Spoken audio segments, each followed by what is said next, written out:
October, I'm there for a conference. And then also might be doing some speaking on campus, but super excited to chat today. My goal is just to oh, good. Jacob's being safe.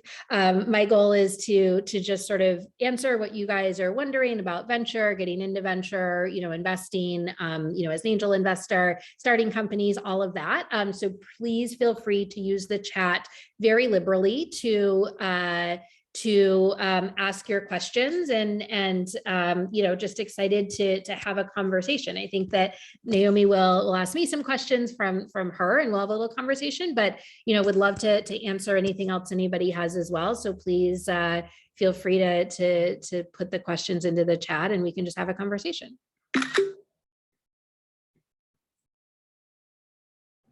Cool.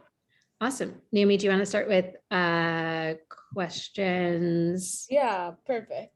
So I guess the first thing I would want to know if I was in their shoes is what exactly does a venture capital do, and what have been the most exciting things you've been able to work on? Yeah. So I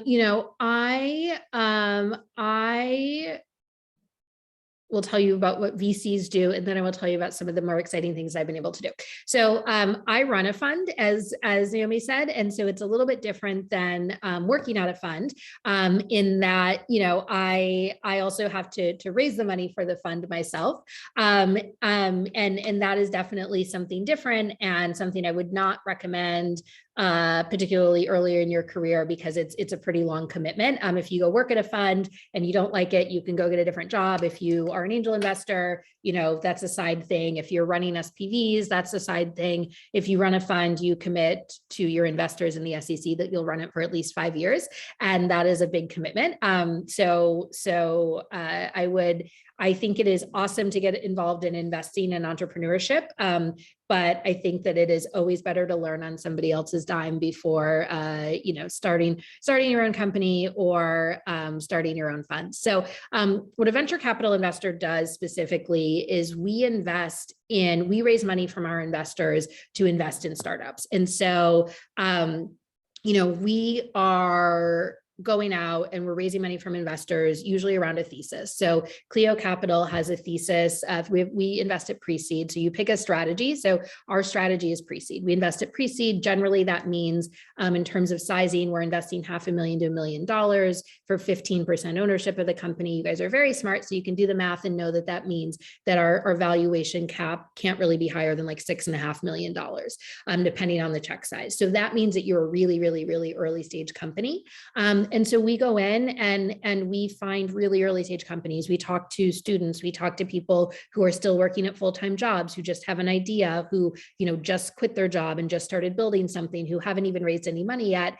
And we talk to them about their ideas. Now, the spaces that we like to invest in tend to be a few things. We really like to invest in companies that are in three kind of main thesis areas. The first is called future of income, and that just deals with the fact that the vast majority of you guys, even at Harvard, are not going to have one job for 40 years, retire with a gold watch and a pension, right? And so what do you do and what happens and how do you make money when historically, most Americans, their grandparents worked at maybe 2 jobs over their entire career. And now it's normal. I think for my generation, I'm 35. It was normal to switch jobs at least 5 times or switch careers 5 times. So switching jobs maybe 10 in your life. And I don't even know what the stats are for you guys, but it's probably, soon to be more likely that you won't have a full-time job for more than 2 years at a time than that you will. And so we're really interested in creator economy, 1099 economy, gig economy, all the ways that people make money, be it from Uber or being a TikTok star or, whatever else. And then the second bucket is complicated consumer. And you guys are just starting to learn about complicated consumer, but it's going to dominate your entire adult life. So you're welcome. I'm sorry. And basically, complicated consumer are things like immigration, student loan debt, divorce, marriage, estate planning, which basically is a fancy way of saying what happens when you die. All of those things that your parents, when you go into your home to your parents and they have all of the papers stacked up on their dining room table of stuff like bills and just taxes and all of the things, that is all complicated consumer. And so we get really excited about things that are in fintech, legal tech, insurance tech, real estate tech, health tech. And how do we make life easier, better for average people, right? If you're a billionaire and you need to do estate planning or you need to get a divorce, you just have somebody do it for you. As many of you guys probably know, navigating your own, immigration or student loans or whatever it is, it's really, really, really hard. And as you get older, there's only more of those things until it feels like all of your time is spent, literally right now. I have like I'm in California. I have election recall ballots on one side of me. I have tax bills on another side. Like it's all you do when you're an adult. And even worse when you have kids and when you get married, I assume. So we want to help people find ways to do those things easily. And then the third bucket's decentralized enterprise. And so this is decentralized enterprise, right? Harvard is an enterprise. And last year, all of you guys were in, if there's 10,000 students at Harvard, you were probably in, at least 5,000 different locations instead of historically just one city.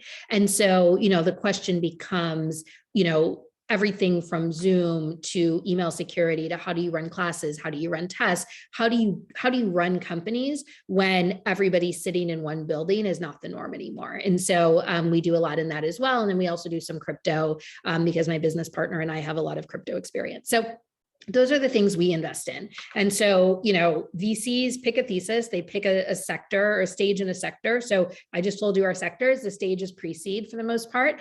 And then you go out and you find deals and you invest and you do diligence, and doing diligence isn't, Naomi was one of our interns at Clio last year, and diligence, as she can tell you, because she helped us with it, it's really just like doing research for a class project, right? So if a teacher assigns, hey, write a report on emerging fintech for Gen Z. The report you turn in and you say, hey, Gen Zers are using TikTok to get financial advice. They're on, they're using Wall Street Bets. They're using Robinhood. They're using Coinbase. That same stuff, right? They're using Cash App or Square. Those same things are what Naomi would have produced for us if we say, hey, go teach us about fintech for Gen Z. And so diligence is sort of, you guys are really, really, really well primed to be able to do that stuff because it's literally the same thing as doing a research project. The difference is at the end, you don't get an A on the paper. You decide whether or not you want to invest in a company based on that diligence, and then you go make the investment and hope that the company will take your money. And then after the company takes your money, you help them. And so that could be anything from, hey, you need more investors, I'll make more introductions, to, you already have your investors, but you want you need help with press, or you need help with hiring engineers, or whatever it is. And then, hopefully if you help them long enough and they're able to raise enough more money and they do well enough, then eventually they become a multi-billion-dollar company and they sell or go public, and then you return money to your investors and you do it all over again. So yeah, that's VC. And then in terms of some of my favorites, you never have a favorite child. So I love all my companies, but definitely the one company that's done incredibly well over this last year is a company called Hill House Home, which makes nap dresses that have become incredibly, incredibly popular. They did a partnership with Netflix and Bridgerton, and so it's exciting to see a company just really, really thrive, especially during a pandemic. Other companies of ours that are really cool. I'm an investor in Cameo, an investor in Masterclass, and so it's been really fun to see that as part of the creator economy and see kind of what's happening in that part of the economy as well, and to see the difference that it makes for a lot of the creators who a guy from The Office, which I don't even know if you guys are old enough to have seen that show, but certainly you've seen memes. One of the guys from The Office makes $1 million a year on Cameo. And, Kevin from The Office is probably not somebody who is going to get big endorsements with beauty brands or be on magazine covers.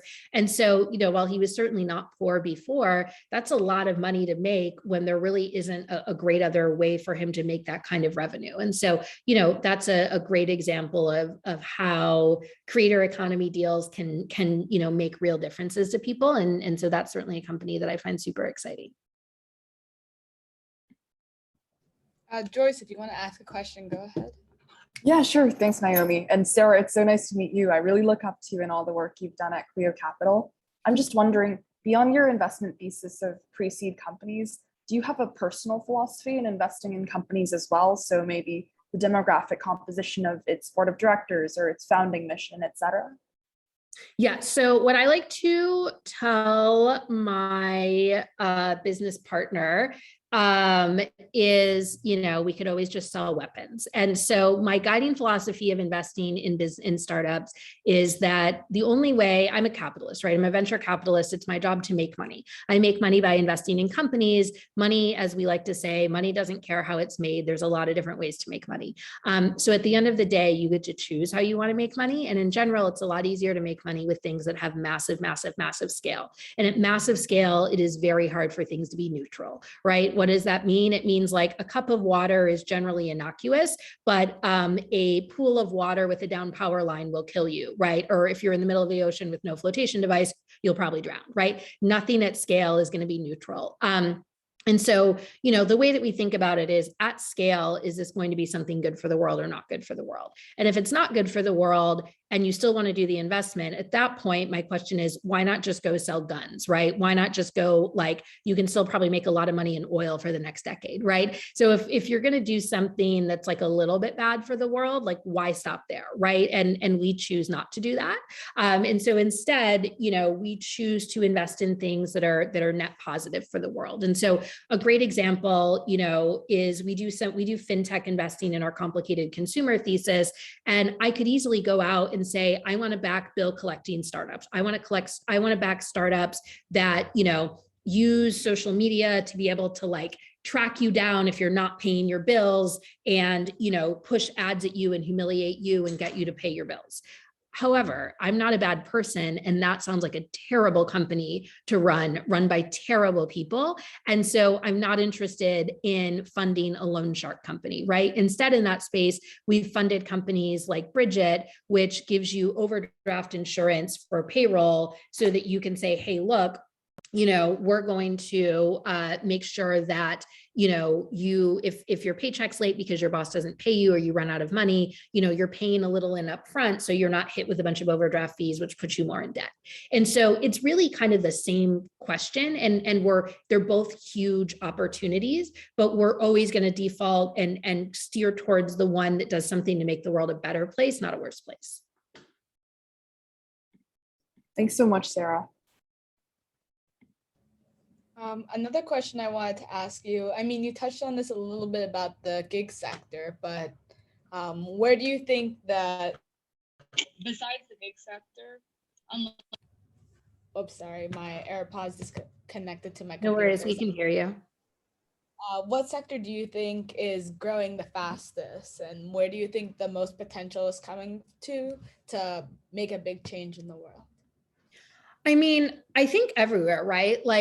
Any sector, think about your daily life, right? And anything you do right now, do you actually believe in 20 years that it's going to be done the same way, right? So to give you a sense, when I was in college, it was relatively new to pick your classes online, right? And I still had classes I couldn't take online. There were still classes that they were like, you have to take this in person, or you could only take certain classes online, in the summer, of your last year of college, and because otherwise you had to be in the classroom, right? And then now, last year, and even 2 years ago, right, Harvard might have had that rule for some classes.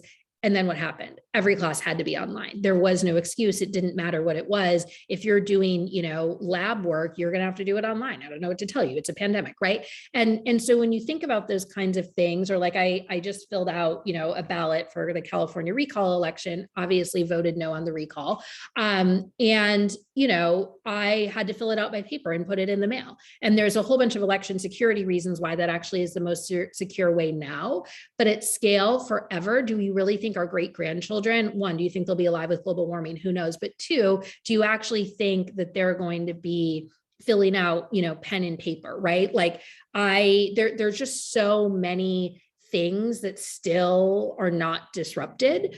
And it doesn't necessarily feel like that because you use your Uber to get your food and to go to the airport, and then you pull up your boarding pass that you bought online, and there's no paper. But then, in downtown Boston, there's still tons of places. In Cambridge, there's still tons of little shops where they basically only take cash, and they, do their books by hand. And, if you want to order something for delivery, you still call them, right? And so there's so many areas where there's so much innovation still to come. And so, we are in the beginning innings of making everything truly digital, truly online, and then making all that stuff efficient, right? So I'm sure you guys could name 10 different, systems that you interact with at the university that are technically online, but are super antiquated and terrible. And so, at scale, do you believe that someday getting scholarships and applying to college will be as easy as ordering, food on Uber Eats? The answer is probably. Right? You'll probably eventually be able to just hit a button and like whatever, versus, all of the still, like there's sort of two different ways to think about this. One is all of the things that are still completely kind of offline. And then two are all the things that are online that suck, right? That are so antiquated, so hard to use, take so long. Think about the last time, I assume most of you guys have your driver's licenses. Think about the last time you went to the DMV. Right. And you still have to go there and you still have to do it. And it's such a pain. That's not going to be the same way in 10 years. Somebody's going to build GovTech to fix that experience. Somebody's going to build GovTech to fix a lot of the immigration experience. Somebody's going to build, tech to fix like anything that's still pen and paper will be brought online, and anything that's a terrible online experience will be streamlined. That's a really great answer. I was wondering if you could tell us a little bit more about what challenges you faced and how you've overcome them to get to where you are. Yeah. Look, you guys, I'll preface this by saying, you guys, even the least relatively privileged person on this call is playing, a hard game on easy mode, right? Meaning like Sam Powell, I'll totally pick on you because you appear to be a cis passing white dude, right? You're playing the easy game on easy mode, right? And that's nothing to do with you and what you want in the world and what other people want. And if you're a good person, bad person, whatever, our friend Blake Woodford, Brian Evans, we all know that there's tons of research that happens on campus at Harvard that says that you will always have an easier time in the world than Naomi. And it's not because you're smarter, better, or you want it that way, right? That's how privilege works. And you don't get to pick privilege, and you can't really give it away. You can try to share it, but you can only get, you still are you, and you still will get a different experience from everything from your name on the resume to, how you appear, and you can't do anything about that. So even for the Naomis on this call, right, you still are at Harvard, and you can be underpaid and, treated poorly because of your race or gender. But at the end of the day, you still have Harvard on your resume. And that's still, there's research that I'm sure you guys are all familiar with about how getting into Harvard, so none of you guys actually have to be here, spoiler alert, getting into Harvard is just as determinative of a positive outcome for your life as actually going to Harvard, right? Because all of the things that had to go right for you to know to apply and be able to get in are actually that is so much of what determines success in your life long term, that whether or not you actually go here and do these classes and sit on calls like this is basically doesn't matter, right? You're going to be in the top, call it 10% of globally, probably the top 1%, probably 90% of Americans are in the top 1% globally, but you're going to be in the top 10% of everything in life by getting that acceptance letter. So if I inspire you to drop out and never do anything, don't tell your parents it was me, because I don't feel like getting angry calls. So, but the reality is that you are all playing at worst a hard game on easy mode. And a lot of you are playing an easy game on easy mode, right? That being said, it is very hard. So when you got into Harvard, you're probably one of a couple people in your school who got into Harvard. Now you're at Harvard, and literally everybody at your school also got into Harvard, right? So getting into Harvard now, if any one of you reaches out to me after this and says, hey, Sarah, are you hiring any interns? I'm at Harvard. Great. You and literally every other 20 person on this call, right? 18 people on this call. So, there are always barriers, and it is interesting in the tech industry because everybody's smart. not everybody's well-connected, but most people are a combination of smart, well-connected, and have a good pedigree. And most of them are going to be 3 for 3. Good pedigree, meaning they went to Harvard, right? I'm smart and well-connected. I went to Michigan State. It's a very fun school. It is not Harvard. So I'm 2 out of 3. But then, I've worked for really great big tech companies like Apple. I've worked for companies like Bumble. I've worked for companies like Chanel. So that helps with pedigree. And I'm super well-networked. So now I'm 3 out of 3, right? You guys, by virtue of as Harvard students, are 2 out of 3. And so your challenge is, how do I get the 3 out of 3, right? And then, by the way, how do I break out of that mold? Because it's not enough to be a Harvard student, because anybody who's hiring Harvard students is getting inundated with Harvard students, right? Like, I think last semester when Naomi was interning for us, our MBA intern was also a Harvard student, right? So I went to Michigan State, and I'm a tiny venture fund, and I can easily source all my interns from Harvard if I want. So, the challenges are lower for you guys, and they're certainly been lowered for me, but it doesn't mean they're not there. And so that was a very long preamble to say that for me, certainly venture is still incredibly non-diverse. Tech is incredibly non-diverse. It is way better than it was before. And so, when I started my first fund, it was $3 million, second largest first-time fund by a Black woman VC in America ever. I'll have you guys drop in the chat and guess how big the first-time fund by a white male, the biggest first-time fund by a white male VC ever has been. I will give an award to whoever picks most accurately. Somebody has to drop a number in the chat, or we're just going to sit here in silence. 50 million. That was very low. No. 20 billion, 5 billion. See, the Blakes and Brian's get it better. Sorry if I'm mispronouncing your name, Brian. I think that's Brian. So it was 1.4 billion. Lee Fixel left Tiger and started a fund called Addition, and his first fund was like 1.4 billion. I think his second one that he immediately raised was like 2 billion, right? So when I started, the first largest fund by a Black woman VC ever was a few years before me. A friend of mine named Keisha Cash, Impact America. She actually might have gone to Harvard. She started that, I think, in 2015. I started mine in 2018. Her first fund was 10 million, right? And so when the gulf between a $10 million first-time fund and a $1.4 billion first-time fund, you can either believe that, all Black women are, whatever that is, 90+% less capable of raising a big fund than all white men, or you have to think that there are other reasons for that gap, right? And there's lots of research that happens at your school that says there are other reasons for that gap, right? And so certainly, those things are starting to change, right? I don't think that 10 million is any longer the largest first-time fund from a Black woman VC, right? It'll be exciting when 100 million is not the smallest. It'll be exciting when 200 million is not the smallest, right? And so the systemic barriers of this industry are very, very, very real, but like the systemic barriers of every industry are real.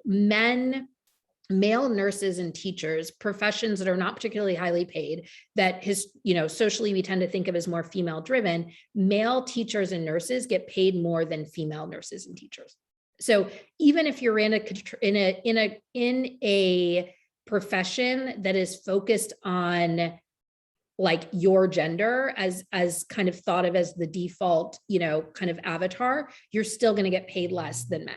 And so, a lot of times students, and in particular women, will ask me, should I even bother going into tech? Should I go into venture? Is it too hard? There's so many barriers. But the reality is that there are barriers everywhere, right? And if you want to be a founder, if you want to be a VC, if you want to be an investor, I think that there's much more ability for to enact systemic change and to really shape the world in the way that you would like to see it as a VC or a founder than there is as a teacher or a nurse, right? Those are super important, great jobs. And if you want to do them, you should. But the reality is you can't get away from the systemic barriers in the world we live in. And so I think that if you have the ability to, and all of you do because you're at Harvard, to go into the world and make an impact and think about how to change those things, then why not do that? That was a super long-winded answer. If you guys ask me questions in the chat, then my answers will have to be a little bit shorter. or I can just ramble. It's really either way. Yeah, feel free to drop any questions people have. Oh yeah, Sam, you can go. Question, Sarah. I was curious about how you actually entered VC. What was your process in actually deciding to enter VC, and at what age did you enter VC? Just stuff like that. What was your entry into the industry like? Yeah, so there's two ways to go into VC, and you guys are probably all much more likely to take door one. I took door number two. So door number one is go to Harvard, check. So you're already well connected and smart, and you have a pedigree that people like, and then go, work with Harvard Capital undergraduate partners or Harvard Ventures or, dorm room fund or any of the trillion on-campus opportunities that exist now. Check. I think for most of you. And then from there, when VCs like me come on campus, shoot them emails after, or go up and talk to them when it's in person and say, I'd like to intern. Eventually one of them says, sure. And then you intern at a fund, check. And then you say, they say, well, we like you. Do you want to come here and be an analyst after graduation? You say, yes, check.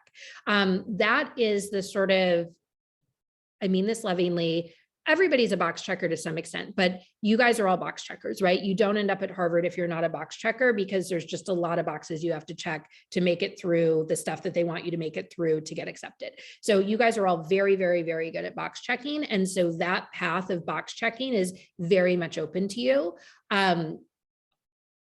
The downside of that path right out of school is that very few VCs are career VCs. So if you go in as an analyst into whatever, some random big fund, NEA, as a 22-year-old Harvard grad, they are going to have you for 2 or 3 years. You're probably not really going to be able to get deals done, but they have a warm body running around that makes them look relevant to their investors. And then they say, cool, well, we want you to go get some operating experience. Why don't you go work at one of our portfolio companies? And then you go do that. And then they're like, and then you say, oh, maybe I'll go get an MBA. You go back to Harvard, or you go to GSB, you get an MBA, and then you have to try to get back into venture. And so now all of a sudden you have another $250,000 of student loan debt, and you are working as like a 29, 30-year-old to get back into the job that you had as a 22-year-old. And a lot of times you won't be able to get back, because venture is what's referred to as a barbell industry, where there are lots of junior people, lots of senior people, very, very, very few in between. And so that is the box checker path. The other path is literally anything else. Mike Moritz, who ran Sequoia for years, was a journalist. Mike Arrington was a journalist. Michael Siegler was a journalist, or MG Siegler. At Google Ventures, I was a marketer and worked at Chanel and in luxury marketing, and then worked at startups, and then, always in kind of biz dev and marketing roles, and then became a VC, became an analyst, and then, did a bunch of other stuff in venture, started a company, and decided to start a fund. So door number two is completely random, right? Think of it like a restaurant. In general, you eat at a restaurant because you either made a reservation, you researched, you made a reservation, they knew you were coming, or you happen to be hungry, you happen to wander past something, you sit down, and it's great. And you could be sitting at the same, in the same restaurant, and one person, spent months trying to get the reservation, the other person happened to walk by right when there was a cancellation, right? So VC is a lot like that. If you think that you want to be a VC, the best advice I personally have for you, and not everybody feels this way, and probably doesn't matter either way, given that you guys are playing on easy mode, the biggest piece of advice I would have for you is like, go learn something that actually makes you helpful to founders. Being relatively smart and a 19, 20-year-old does not make you relevant or helpful to founders at all. You're not like a great Gen Z customer, because most Gen Z kids are like doing bad TikTok dances in their like working class parents' basements, right? And so you guys are like a deeply terrible example of Gen Z. It always makes me laugh when people are like, oh, my like brilliant, well-connected, often wealthy Harvard undergrad intern said this is what Gen Zers are doing, right? That's like me saying, Kim Kardashian said this is what all 40-year-old single divorced moms are doing, right? Like there's nothing, she is N of one, but she is certainly not probably going to speak on behalf of an entire demographic, just because she has so little in common, right? And you guys have so little in common with the majority of even your generation, that And the other problem with trying to be like young as a competitive advantage is it just doesn't last. No, not, well, unless any of you guys are working on being 22 forever, in which case I don't want to be 22 forever, but I think I'd probably stay like 33 forever, or at least for 20 years. So, the reality is, if you want to be in VC, you guys are all very much primed for door number one, which is the box checker easy path. But that is a path that it can be really, really hard to stay on. And so if you're taking that path, the thing I would keep in mind is, how do I make myself not just another dispensable Harvard student? One of the most common profiles in venture are like Harvard cannon fodder, I would call it, right? You went to Harvard, you went to Stanford, they bring you in as a warm body, you're there for 2 or 3 years, and then you get cycled back out into the wider marketplace and you never go back into venture. If you go on LinkedIn and search for people whose former employer was venture capital, who went to Harvard, you will find thousands of people. And most of them aren't VCs anymore.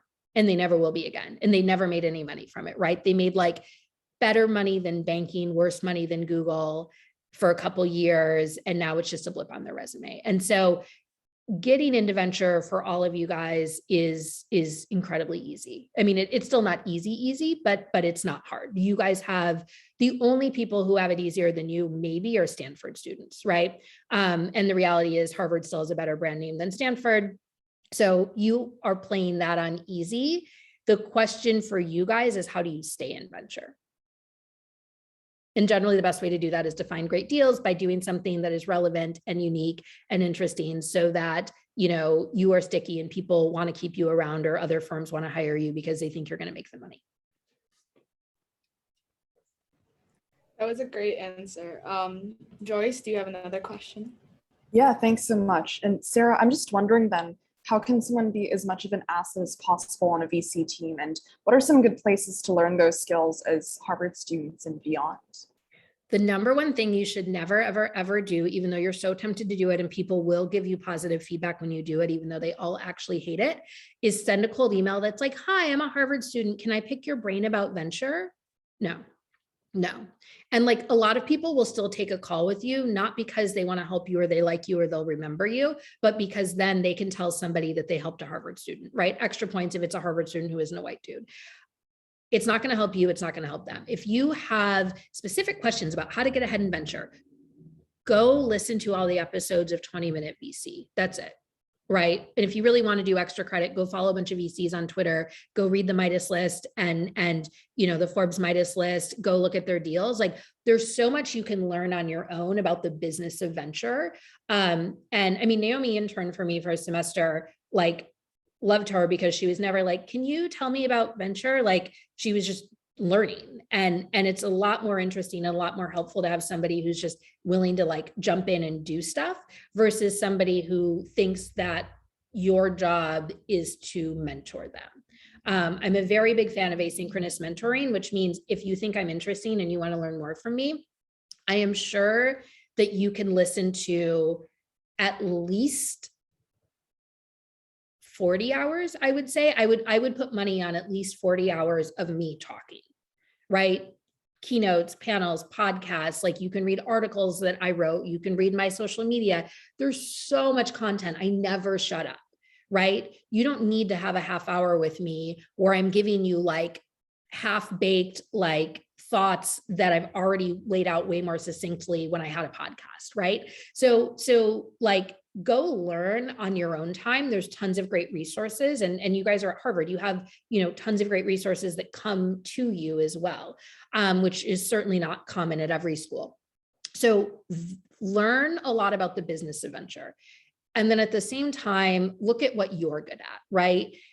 Are you an engineer? Are you really, really good at whatever, your major is not the worst place to start, but like, what are you good at, right? You guys are all at Harvard. So you're all like actually really good at something. I don't know what, but like, right? So what are you really good at? And then say, how do I help founders? And so, if I were you, I wouldn't focus so much on founding a company. It's not bad to found companies, but if you think you want to be a VC, founding a company becomes a little bit weird because it's like, if you're trying to, if you come to me and say, hey, I really want to be a VC, I just founded a company, I'm like, great, I can't hire you as an intern because you have a full-time job and you're a student, right? But going to other people on campus, grad students or upperclassmen and saying, hey, I'm an engineering major. I see you guys are in Boston. I mean, I don't know if you're physically in Boston, but in theory, you're physically in Boston, right? That's certainly a tech hub, right? Going to, cold emailing a VC in Boston and saying, hey, I'd love to intern at one of your Boston portfolio companies, right? And going and getting hands-on at the earliest stage possible of company building. So if it's just a couple co-founders, if it's like 5 people, like ideally under 8-10 people, and actually lean in and help them with stuff, you'll learn a lot about company building.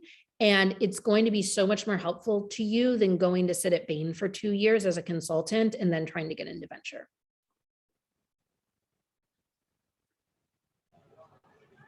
Thank you. Bryn, do you want to ask your question? Yeah, thank you. So Sarah, I was just wondering, in your sector, which you outlined earlier, how do you identify certain companies that you want to do more due diligence on and learn more about? And then once you select those, like, do you reach out to the company for like their financials? You look at certain financials, or is it more like qualitative of like the feel and just market research, I guess? Yeah, so we invest really early. So, we'll sometimes invest in companies that we'll sometimes invest so that people can quit their jobs and form their companies. Those kinds of companies obviously don't have any financials. Financial projections are basically always going to be wrong, and not because people are bad at them, but we're in a pandemic, right? Nobody could predict whatever bar that is, across from Harvard Square that normally every year for the past, 50 years has done X amount of revenue every year, right? For the Harvard Yale game, all of a sudden didn't last year. So there's always wrenches that get thrown in financials. What you're mainly looking for in financials, and I'll go back and answer the rest of the question, is like, how do you think about this business, right? Do you think about this business in a way that I broadly, that the market broadly agrees with, right? So if you say, I'm building an Uber competitor, but we are not going to, we're going to take 50% of the driver's earnings. Well, how are you going to do that when Uber and Lyft take 20%, right? Or we're going to take 0%. Well, then how are you going to make money, right? And so there could be a right answer to that, but I need to understand what you're thinking. We passed on a deal a couple months ago, and one of the reasons was they didn't have any customer acquisition costs baked in to their financial model. And they're not going to be able to accurately tell me what their customer acquisition cost is going to be, but the idea that you're going to acquire customers just like magic for free literally doesn't make any sense. The only person who could maybe say that they're going to do that is like somebody like a major celebrity, right? Who says, look, Kylie's lip kit, she doesn't do, she does some advertising like billboards and stuff, but she mainly just gifts it to her friends, right? So her customer acquisition cost is near zero, but this person was not one of the biggest celebrities in the world, right? And so the idea that they were, it wasn't that I needed them to be perfect on their customer acquisition costs. It was just a huge red flag that they hadn't thought to have one. And so those are the kinds of things that precede that you're looking for in financials. Later stage, you're actually looking for like, what were your last financials? Like, what was the revenue last year? Why did it go down this month? Why did it go up this month? What's the seasonality? Like, what are you projecting? What are your contract renewals, your ACV, all of that. But if they don't have any revenue yet, you're more looking to understand. A lot of this stuff is like story problems, right? It's not that you're looking to understand the thinking that underlies it more than you're looking for an exact answer. And so looking to understand that. Generally, the process is most of our pitches are inbound. So anybody can go to our website, cliocap.com, and submit their pitch deck. We look at all of them. Every week or so, we get back to everybody and tell them, no, thank you, or hey, we like your pitch deck. We'd like to do a meeting. Then we do a 30-minute, and this is just our process. So we do a 30-minute meeting with people. If we like them, or if we like their pitch deck, we talk to them. Sometimes literally we'll get on a call and the founder will be like, just not somebody who we want to back, like rude or unprofessional, or they don't know anything about the company or the business, or we get on and they say, oh, actually we pivoted yesterday. Now we're whatever, selling chickens in Arkansas. And that's just not a business that we want to be in. Right. So, but if we like them and think it's interesting, then we usually ask them for any data or financials they have. And everybody has something, right? If you're a marketing heavy person and you're really focused on brand, then great, send us your marketing plan, send us your creative, director's kind of deck of what the brand's going to look and feel like, send us, your social media accounts that you've started to build. If you're an engineer, then, and you probably don't have any of those things, but you should have some code written, right? So send us your GitHub, or send us, some of your documentation, or send us your MPV, minimum viable product. My brain is broken today. If you are a product person, then like send us, your product specs and requirements, right? But everybody should have something that shows that they've thought about this seriously, right? And so if you don't have anything and you haven't thought about it at all seriously, my question would be like, that's fine, but it doesn't really sound like you're that excited about building a company, which is fine. I think there's plenty of reasons not to build a company. I just don't want to invest in a company that somebody's not excited to build. And then from there, we just continue the conversation. So with diligence, it's doing a lot of market research. It's doing a lot of how big is the market? Who are the competitors?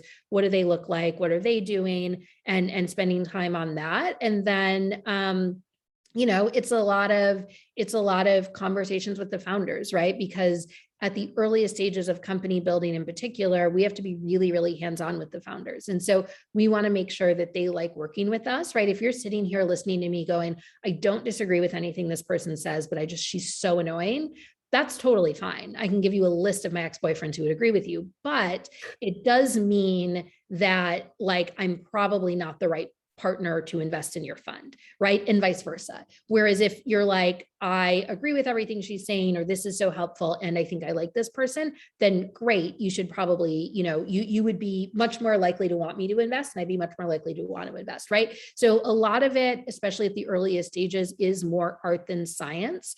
And a lot of the questions you ask, there's no answer. You're asking, it's diligence at the early stages, I would argue, is a little bit more Socratic, and that you're more interested in understanding the process and the thoughts than you are finding an answer, because the answers are not going to be exact. And then the last thing I'll say is that in general, I would take a founder who is not right about everything, but is coachable 1,000 times over a founder who's not coachable, because you can't be great at everything. You can't be right about everything. That's not the way the world works. And so if you're not coachable, if you don't take feedback well, when you aren't right about things, then shit's going to hit the fan and it's going to be a disaster. And you see that, I'm sure that even though you guys were all in like barely high school, probably when it happened, I'm sure a lot of you guys have followed, what happened at Uber with Travis Kalanick, and, incredible executor who is brilliant about a lot of things. And at the end of the day, couldn't manage senior people well, couldn't deal with his board well. And that cost him the CEO job of, one of the most valuable companies ever. Right. And so if you have that executional ability, but you don't have any EQ, that's probably going to become a problem for you at some point. And, via con Dios, but I don't want it to be my problem. Great, That was- thank you. A great answer. Yeah, thank you so much. I think this is going to be our final question, but Omar, do you want to ask your question? Thank you. Yeah, it's great to meet you, Sarah. I just had a question about, so you mentioned that it's a lot more art than science. So like when you're looking at an emerging market, like take crypto, for example, how do you kind of judge whether like that this element of the market has staying power versus if it's kind of like a passing fad? So I think that there are that's where you look at macro themes, right? So crypto, we'll talk about like the currency, and then we can talk about blockchain, right? So the currency, I think money was first invented in, I don't know what, you guys are the ones taking humanities classes. I am old and I have not been in a humanities class in a long time, but money was first invented. Somebody drop it in the chat, right? Like a long time ago. And it was like stones that looked a certain way and great, whatever. Probably like the Greeks or even before them, right? So seashells. Okay. So seashells were the first money. So if money was created before cars, before automobiles, before the internet, before electricity, before indoor heating, before indoor plumbing, before, you know, basically like everything else, do you think that money is going to go away? Oh, great. As early as 5000 BC. So if money has been around since 5000 BC, and it's been pretty consistent in no major society since probably like, you know, I don't know, at least the 1600s, probably the 1300s, no major society, probably even earlier than that. I don't know. Somebody guess when basically all major societies started using currency versus whatever bartering, right? It's been a while. I'm 35 and it's slightly older than I am. So the reality is the odds that it's going to go away in the next 20, 50, 100 years are not super likely. And it is highly unlikely that your company will last 100 years, right? So if minted coins have been around since 700 BC, they're probably not going to go away before, you know, 2020, whatever, 2099. So if you're building a crypto company, if one of your core questions is this a fad? Well, is currency a fad? It's a very long lasting fad if it is. So you're probably fine, right? And then the question becomes, what do I build that makes sense? What will last, right? So you look at something like Coinbase or Gemini, you know, they are building basically new kind of stock exchanges, right? But for crypto. So how long has the stock market been along? How long have stock exchanges been around? Is there any real sense that they're going anywhere? No, right? So now, if you rewind to like 2013, when these companies were starting, and you say, well, is crypto a fad? Well, currency is not a fad. And, you know, the internet does not feel like it's something that's going to be rolled back, like with barring a catastrophic event, which in that case, none of this matters because we're all dead. The internet's not going to go away and currency is not going to go away. And stock exchanges and IPOs and having a way to exchange, you know, the value of money that you have seems to be pretty enduring. So Coinbase or Gemini or one of these things seems like it won't go away. Right. So now will Dogecoin go away? Maybe, but like, I don't know, the Venezuelan dollar goes away every like 3 seconds, it feels like. And I don't mean that flippantly, it just truly does. Like, and other currencies are still around, right? So should you go all in on the latest ICO token in your Telegram group? I don't know. I'm not a crystal ball. And the answer is probably no. Should I, or if you do at very least pump and dump and have an exit strategy? Is cryptocurrency going to go away? I don't know. Is money and the internet going to go away? Probably not, right? And so that's how I think about macro. Blockchain, the same thing, right? Are ledgers going to go away? Ledgers are probably basically as old as coins, right? Somebody smarter than me can tell me that in the chat. So if ledgers have been around forever, and one of the biggest problems with ledgers is that historically you just go to, you know, whatever, the cave wall and you know, scratch out one ledger entry and you add another one, and then there was fraud, right? That's probably the first known instance of fraud, or using like a pretend seashell. You know, if you believe that ledgers have been around for an incredibly long time, and they have, and you believe that the biggest problem with ledgers is trust, then the blockchain, which is a distributed ledger that doesn't require people to trust each other, seems like it's a pretty solid invention. And then if you say, well, is it a fad? Well, what do you use ledgers for? For accounting, you know, what do you use non-fungible tokens for, right? Not necessarily to buy really bad clip art, but you use it to say, hey, you know, your degrees should all be tokenized, right? You know, in Afghanistan right now, kids slightly older than you are burning their degrees because they don't want the Taliban to know they have degrees, because for all the obvious reasons. The problem is that if they are actually able to if something changes in their lives, which hopefully, then now all of a sudden, how do you prove you have a degree? Right. And so, you know, if you got a degree in the 30s or the Library of Alexandria, that burnt, right? Or something bad happened to Alexandria's library. Yeah. So like all of the records there are gone, right? Now we can put things in the blockchain, we can put things in distributed ledgers where, you know, even if you have to, or something gets destroyed in real time, there's still a record, right? And it's not trusting, you know, AWS to not you know, accidentally lose your data. It's somewhere that you don't have to trust any one person, it's just there. And so, you know, the way, and I'm using those two examples to say that the way that I would encourage you to think about macro trends and what's here to stay and what's not is like to not spend any time on Reddit or TechCrunch or Bloomberg, not ever, but like not for this piece of it, but to pull way back and say, what is this, right? The same thing with Uber. Is Uber a sustainable business? Well, do people like to travel places? Yes. Do people always want to drive themselves, and or is it always practical for people to drive themselves? No. Okay.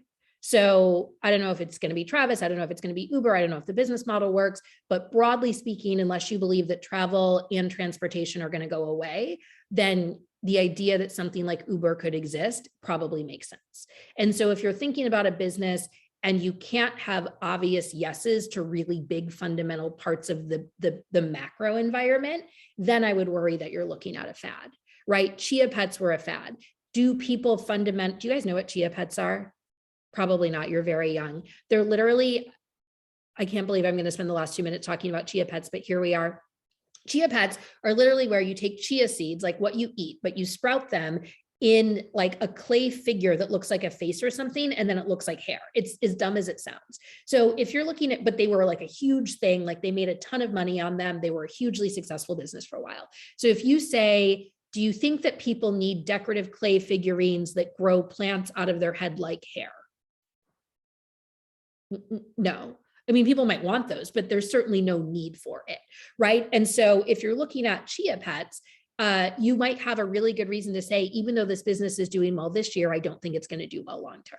And so that would be like the counterexample, whereas some of these other macro things, the answers are, and when you distill things down to their macro, it tends to be relatively obvious that there's a yes or a no about like, is there a there? Awesome.